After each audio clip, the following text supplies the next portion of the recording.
this video, I'll show you the gear I carried on my 2022 Thru Hike. I'll start with my pack.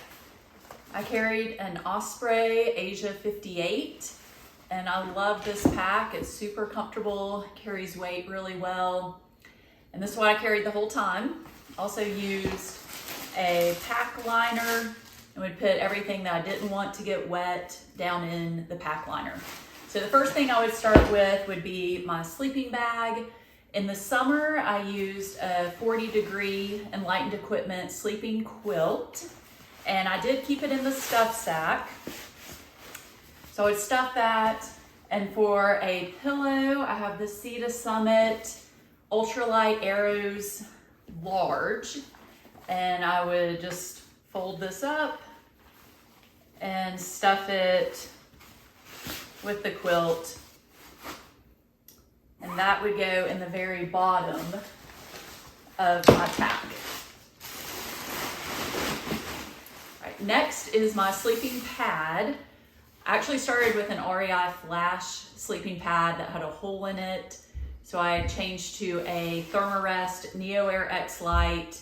It's a regular wide. The wide is 25 inches wide, which is very comfortable for a side sleeper. It takes a ton of air, but it is very, very comfortable. And just a regular length was 72 inches long. And this sleeping pad weighs about 15 ounces. It's very comfortable.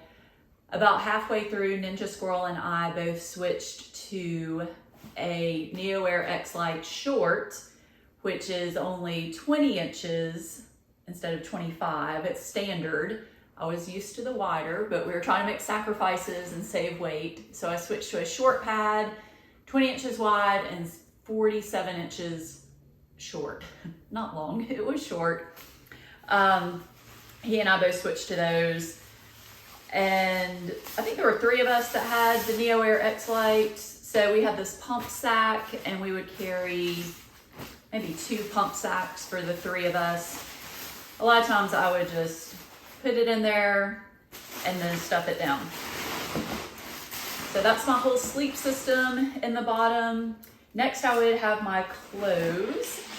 And for clothing, I wore a Woolx short sleeve shirt. I wore this every day. And I also have a Woolx long sleeve shirt that I have worn so much. It has holes in it. I love these shirts. So I wore a short sleeve shirt, bay leaf hiking shorts. This is what I hiked in every day. We started in the summertime. So June, July, August, half of September, this is what I would wear. I started off with this pair of socks, which are Injinji toe socks. They're kind of tall, but not very tall. I didn't love them, but I had this pair of socks, and then I also had a pair of Injinji liners with Darn Tough socks over them. So those were my socks, and I had a 3rd pair of socks also. I just had some Injinjis for sleeping. So the Injinjis really help prevent blisters. I think once my feet kind of got warmed up, I didn't need to have my toes separated as much. I didn't have problems with blisters at all. Actually, a few weeks in, I got a leg strain in my muscle and picked up some compression sleeves. And so I was putting on liners, compression sleeves, socks, gaiters, and then my shoes. And it felt like a lot. So I switched to some Injinji compression socks. They were these tall, light green colored socks. And that was it. So I wore those with the gaiters. And that simplified putting on all these different things. So I wore those for a while, then they got holes in them. And by that time I just switched to just Darn Tough socks and probably just had 2 pairs. Anytime we had about 2 or 3 pairs. We were able to switch some of our gear out. My in-laws came to visit us twice on trail, and we had given them extra gear, extra pairs of socks, just extra stuff. And so twice we were able to kind of switch some things out, as well as my sister-in-law sent us some gear that we had left with her as well. So we did make a few switches during our 6-month trek. But back to clothes, so this is what I wore. I also had 2 pairs of underwear. One was Woolx, one's Icebreaker, and 2 sports bras. They were both Icebreaker, so merino wool. So I had an outfit that I wore, and then I would have one other outfit that would be like sleep clothes or just an extra outfit. I had actually started with a second Woolx short sleeve shirt and a pair of leggings. I thought this will be my sleep outfit, but I just didn't end up changing clothes as much and it was extra weight. So I got rid of that after about a month fairly quickly. And my extra outfit, I ordered a second pair of shorts, and then I had this long sleeve shirt. So in the summer, I just had the outfit that I hiked in, and then the one extra long sleeve shirt and shorts. In the summer, the first 3.5 months, I did not carry a fleece or a puffy, and that was a calculated risk I decided to take. It was hot. It was summertime. The lows were maybe in the 50s. Maybe once or twice it dipped into the high 40s. And if it got chilly, I would just get in my quilt and get in the tent.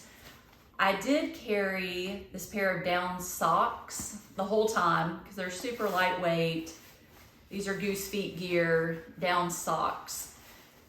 So I would put on my down socks and get my quilt, and I was never cold, really. I know you're not supposed to not carry a fleece or a puffy, especially through New Hampshire, but the lows were in the 50s in July, and I would just get my quilt and I was fine.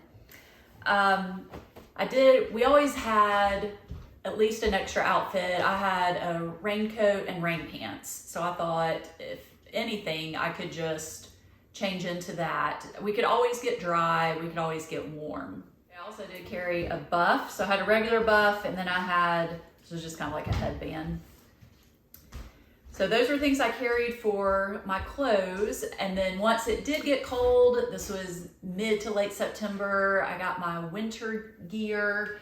And for that clothing, this is my winter gear clothing. It adds a lot.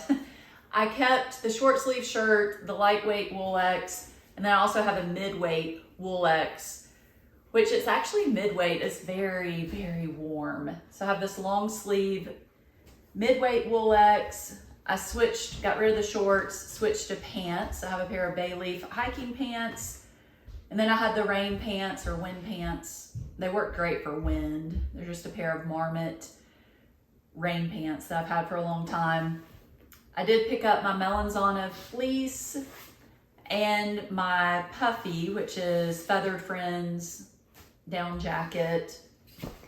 I did not think I would need my down pants, but when it was single digits in the Smokies, I had these sent to me in Hot Springs.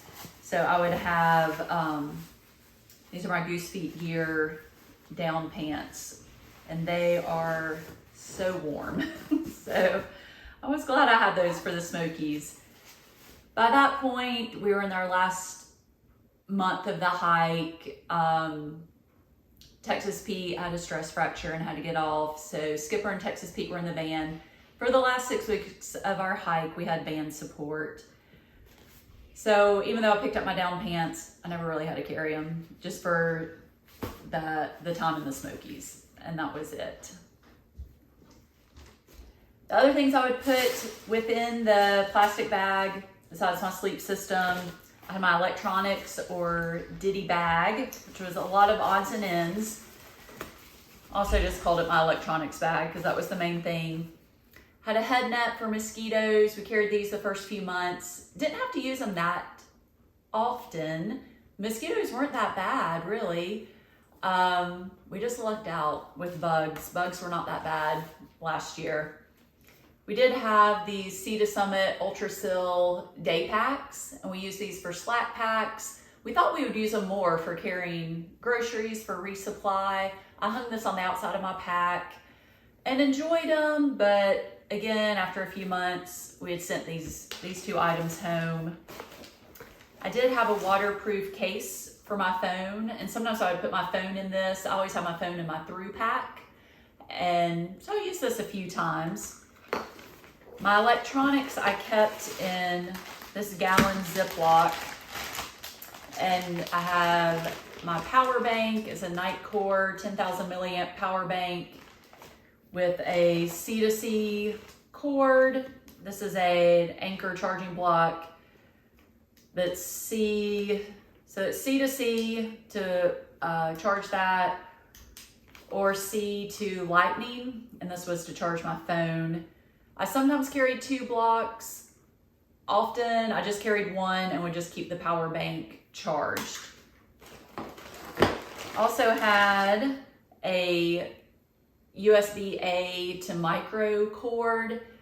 Someone else in the family had the block that was USB-A, and this would charge our headlamps. So we all had a Nitecore NU25 headlamp. This might have been what we used to charge the Garmin inReach as well. Skipper was in charge of keeping that charged and keeping that, so I'm not sure what that used. But this is what I had for electronics. I just always kept this. Always kept this in a gallon Ziploc, and this inside the Sea to Summit bag. Other things I had, sunglasses. I have a pack towel. A lot of times this was stuffed in the mesh if it was wet. Here's my headlamp. And then at the very bottom, these were 2 things I carried the entire time and never used. I know, you're not supposed to do that. But I did, and they're umbrella attachments, and I really thought I was gonna use them. One is, we may have used this, Texas Pete may have used this one, where you put it in sideways and it clips in, and then a bungee attachment. But anytime I used my umbrella, which I loved, I just held it. And sometimes as you're walking through trees, you kind of need to lean one way or another. And so having it fixed, it just seemed like, oh, I didn't mind holding it. So I never used them, but I carried them the whole time. Oh well. So that was everything in my electronics bag. Oh, here is my journal. I love these field notes journals. They have the different national parks on the front. So I use these for journals. I think I went through 3 of them, and I just kept it in a plastic bag, the journal and the pen. And that was in my Ditty Bag, electronics bag.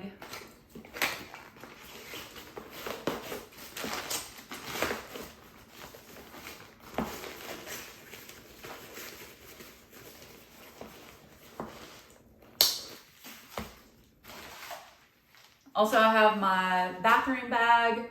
I usually have the first aid kit, my first aid kit, and bathroom stuff in there. So these things would go down in my pack as well. Now on the, this would go in my pack also.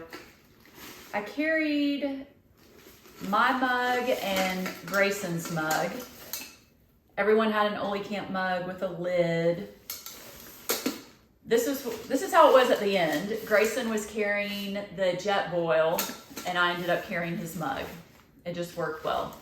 But throughout the hike, we changed things. So we started off with a pocket rocket and a kettle is what we used for boiling water. Sometimes I carried the kettle. Then we switched to a jet boil. And then once Grayson was carrying the jet boil, then I carried his mug. There were some things we just kind of passed around a little bit, but I had all these things in my pack. And then in the mesh, all the things I would stuff down in the mesh. My Osprey pack cover, always kept that. If it was raining, I would pop that on my pack. I had a C-Knock bag. This is water filtration. Skipper and I both carried a 2-liter C-Knock. You could collect dirty water in this, screw a Sawyer on, and then squeeze into a clean water bottle, which I enjoyed doing that because I liked flavoring the water using Propel or Element-T. We had a lot of that we really enjoyed. And when it was hot, that Element was awesome. I really liked that. If it's cool, it just tastes too salty. But when it is hot and you're sweaty, it tastes really good. So this is what we did to filter water. And then really by the end, I don't think I used this the last few months probably. we got to where we would just squeeze from a dirty water bottle, filter into a clean. And we use smart water bottles or Life Water, whatever the tall ones are. And we each had a Sawyer squeeze. But I carried this mesh. I was the only one that carried these things for our whole family. I did carry this so I could backwash Sawyers in town every once in a while. That was one of the town chores. We used this a few times. We had this coupling where you could gravity feed the CNOC into a smart water. So gravity filter. I remember doing that a lot in Maine. Anyway, we used that. And I had a few extra O-rings for the Sawyers as well. And because a lot of times this would get kind of wet, I kept this in the mesh of my pack. Also had a trowel and toilet paper. That was always in the outside. I carried hand sanitizer and wet ones and had those in a separate Ziploc bag.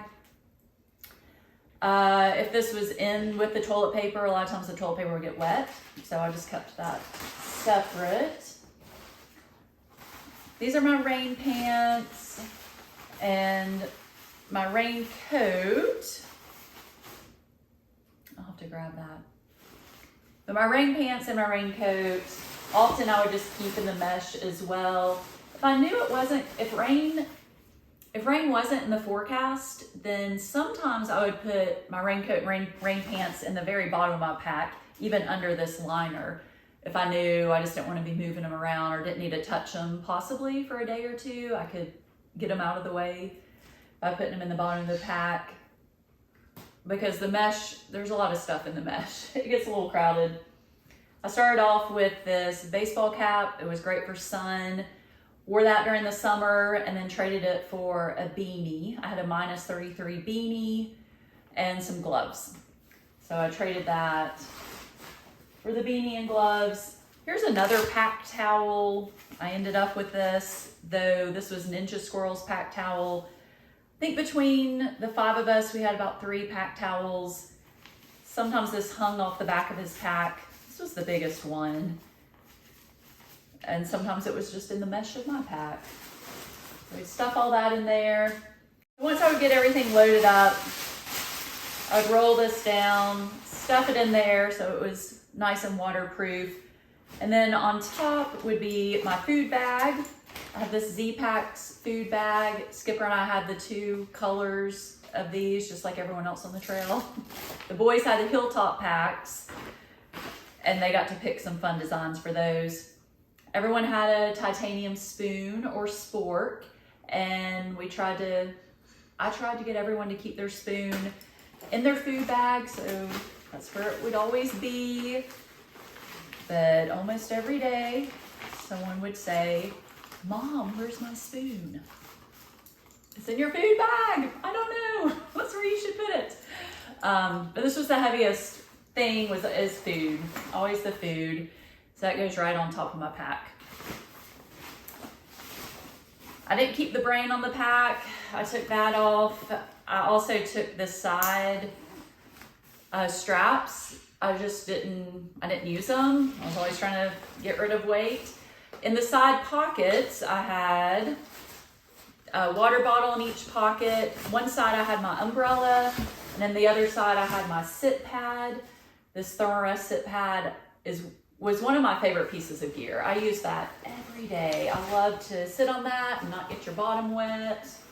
Also down in this pocket, I had a cork roller ball, and oftentimes, especially early on, I would roll my leg muscles at night, roll my feet in the morning. This just was great. I loved having this. It never fell out of my pack. I kept it just right down there the whole time, and it lasted. It made the whole trip. Also on the front, I found these little carabiners at REI, and everyone got 2 of those. I hung my AT tag on one, and then my Kula Cloth P-rag on the other. And that was always on the outside of my pack. Okay, for shoes, I wore Altra Olympus for my first 2 pairs, and I also used the Ultra Gators. And that was great. I loved that system. And in Front Royal, Virginia, we were southbound. I stopped at the Outfitters and picked up a pair of Topos. I was gonna get a new pair of Olympuses, but just decided to go for the Topos. I've worn Topos before and liked them. And so I enjoyed this change. I never added the Velcro for the gaiters, so I got rid of the gaiters at that point, which is fine also. So then I had 2 pairs of Topos. They're Ultraventure Pros. And I think they're very similar to the Olympus. The toe box is not quite as wide, but still plenty wide. Also, I use Power Step insoles with Met, I think is what they're called. Anytime I change my shoes, I would just order a new pair of insoles off Amazon and just have them sent to wherever we were gonna be. And, go figure. So those are my shoes. And here is my Thru pack. I loved this Thru pack. I thought I was gonna use the ZPacks hip belt pockets to add to this Osprey pack. And then about a month before we left, we changed Grayson to an Osprey pack and I gave him those hip belt pockets. And so, yes, this was like 2 or 3 weeks before we left. I was like, okay, I'll go for the Thru pack. And I ended up loving it. So sometimes there's a little pocket in the back. I would put my phone there if it wasn't raining. And then, or inside here, and there's plenty of room. Always carried my wallet. I carried mace. And then in the 2 little inner pockets, one side I had a little Swiss Army knife, then extra fingernail clippers there. And then the other side I would have chapstick. I also have some safety pins. So I put snacks in here for the day, Propel or whatever the drink electrolyte mixes were. I put a few of those in there for the day. Sometimes I would put electronics in here, so if we were walking by somewhere where there was an outlet, even if it was for 15 minutes, I could plug in my power bank or my phone and charge that. Always trying to keep those things charged. And this held them all. This was very helpful if I was at a hostel or a hotel, then I could leave my pack and still carry wallet or anything like that I would need. Sunglasses, I could put stuff like that in my Thru pack. 3 of us had the Thru packs and we all really, really enjoyed them. So the whole time I did carry rain pants. These are Marmot rain pants. They work great for wind as well. And this is my REI raincoat I've had quite a while. I've had both these things a while, so I just took this for my rainwear, and it worked great for wind. I carried this the whole time. And lastly, once it turned cold, end of September, my in-laws came to Virginia, and Skipper and I switched back to our old Western Mountaineering 20-degree bags. We've had these for 18 or 20 years. I would keep mine in this stuff sack. It's falling apart. But they're super warm. We love these sleeping bags. They do weigh almost 2 pounds. So they were heavy, but once you add winter gear, everything just gets heavier, but you have to be safe and comfortable enough. Also, I would stuff my pillow in there, and that's what always went in the very bottom of my pack, whether it was my sleeping bag or my quilt.